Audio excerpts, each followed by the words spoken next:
On February 6th, 2014, a group of Finnish cavers traveled to Norway for a cave diving expedition through Plura Cave. Unbeknownst to them, this journey would escalate into one of the most harrowing caving tragedies in the nation's history. The magnitude of this already grim event was compounded by the fact that one of the divers, Kai Kankanin, 46, was intimately familiar with the perils of cave diving. Just a year prior, he had lost a dear friend and long-term diving partner during an expedition through the Monanto Quarry in central Finland.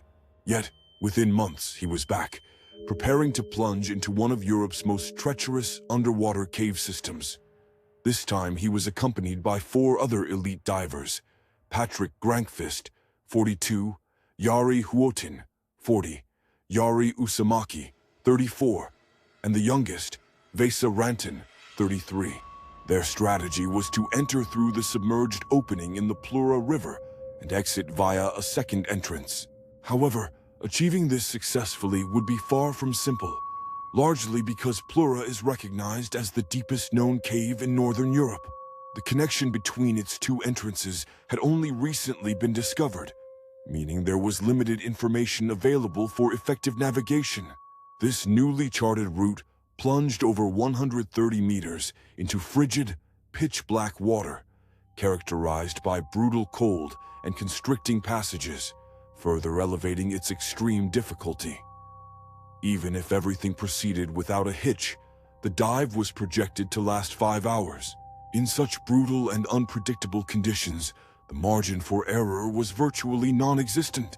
Any deviation from the meticulously planned route, equipment malfunction, or a single tear in a dry suit could lead to a slow, freezing demise. With these considerations in mind, the team arrived at their starting point on February 6th and cut a triangular opening in the ice to commence their descent. Rather than diving all at once, the team divided into 2 groups.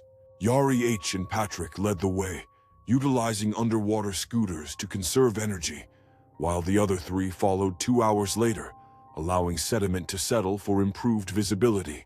This was a critical precaution, as sunlight barely penetrated beyond a few meters into the cave, making any loss of visibility potentially fatal. Fortunately, the initial phase went smoothly. After a descent of 34 meters over the first 500 meters, the divers eventually reached a partially flooded, air-filled chamber stretching over 250 meters. This provided a brief respite before the steep and challenging descent ahead. Surprisingly, they encountered minimal resistance on their way to Plura Cave's deepest section. For a fleeting moment, they allowed themselves to believe the entire mission might truly be this straightforward. Regrettably, their assumption could not have been more mistaken. This realization dawned upon them after encountering an alarmingly narrow section of the cave with a sharp turn, barely wide enough for a fully geared diver to squeeze through. At this juncture, moving forward was their only option. Thus, Patrick decided to go first. However, as he contemplated how to navigate the turn, Jari H's flashlight abruptly extinguished, then began flashing intermittently.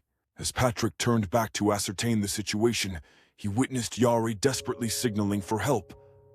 One of his bailout cylinders had become entangled in the surroundings, preventing him from advancing. Worse still, he was spiraling into panic, which at that depth is virtually a death sentence. Patrick attempted to calm him, but in that confined space, there was little he could do. The passage was too tight, and one misstep could rupture a suit or damage gear. So he focused on the immediate problem. He released his scooter and carefully swam back to shift the bailout cylinder a few meters forward, helping Jari free himself.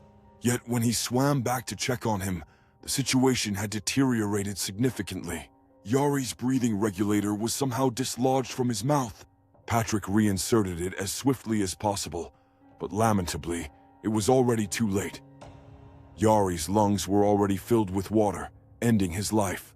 With his friend's lifeless body floating before him, Patrick yearned to scream but could not.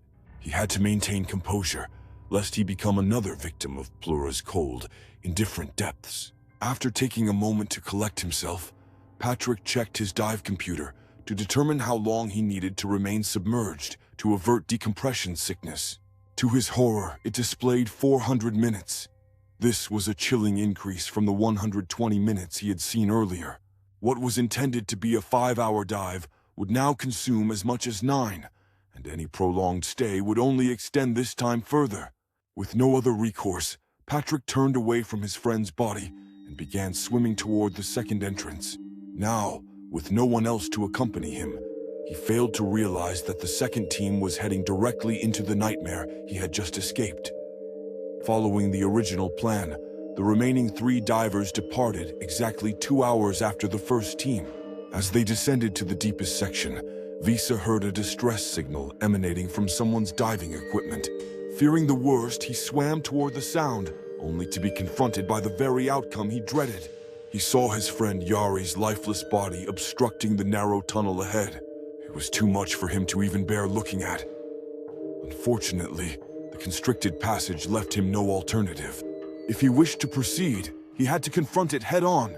He could have turned back, but that would entail spending up to 12 hours underwater, with no guarantee their oxygen supply would last. Meanwhile, Yari Yu, who was directly behind Vesa, encountered the same tragic scene. However, unlike Vesa, he immediately lost his composure and began to panic. Kai, the last diver in their team, attempted to calm Yari Yu, but to no avail. Panic underwater proved fatal within minutes. His breathing became extremely erratic, ultimately resulting in Plura claiming the life of Yari Yusumaki as well. Kai rushed to inform Visa of what had transpired, only to find him violently kicking, attempting to squeeze past Yari H's body. He urged Vesa to stop and retreat, but Vesa refused. With no other option, Kai decided to return the way he came, alone. By this point, he was convinced that Vesa too would perish, just like the others. But by some miracle, Vesa managed to push through not long after Kai turned back. At this juncture, 3 survivors were swimming alone, each believing he was the sole one to have made it out alive. Patrick and Vesa were heading toward the Stein Ulaflagel dry chamber, while Kai was painstakingly making his way back to the Plura entrance. After 8.5 hours in the water, Patrick was the first to reach the surface around 9 p.m., with Visa emerging just an hour later. On the other side of the cave, Kai broke through the thin ice covering the pond's entrance at approximately 1:30 a.m., and he dragged himself into the van they had all arrived in.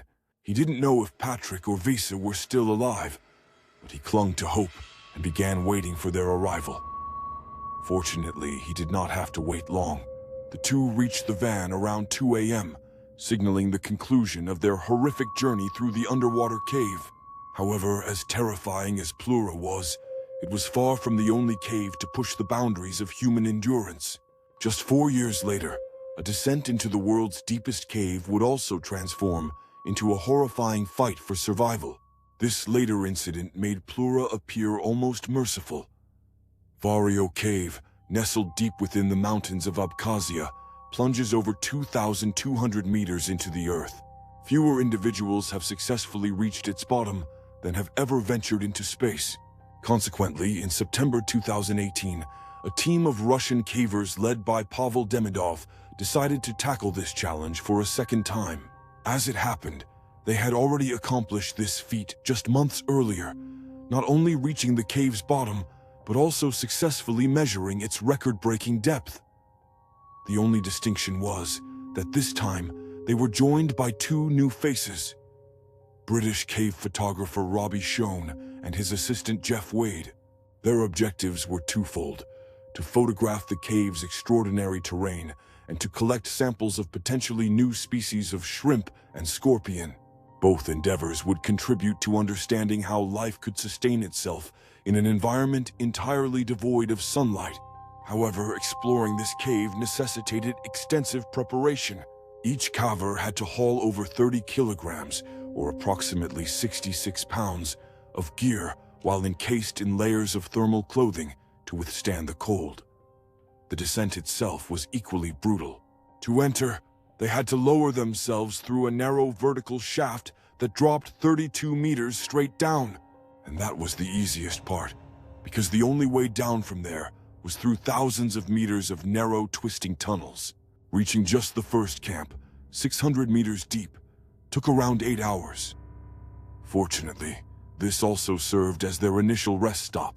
You see, unlike most caves that can be explored in a single day, Vario takes multiple days just to reach the bottom. Therefore, previous cavers had established 6 underground camps where explorers could dry off, eat, rest, and mentally prepare themselves for crawling through mud and water, squeezing their bodies through incredibly narrow passages, all while risking hypothermia due to the cave's near-freezing temperature. Luckily, Pavel and his group were on schedule.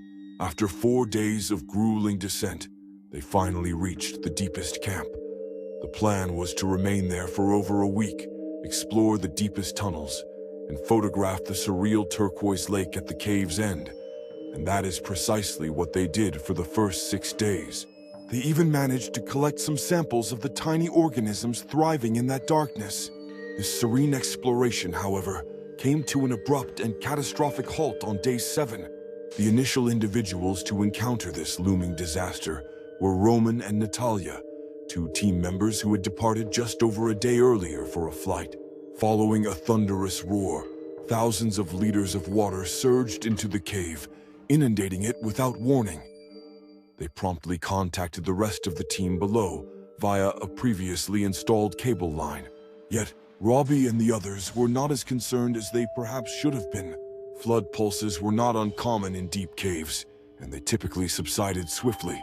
The group at the bottom assumed this instance would be no different and continued with their activities.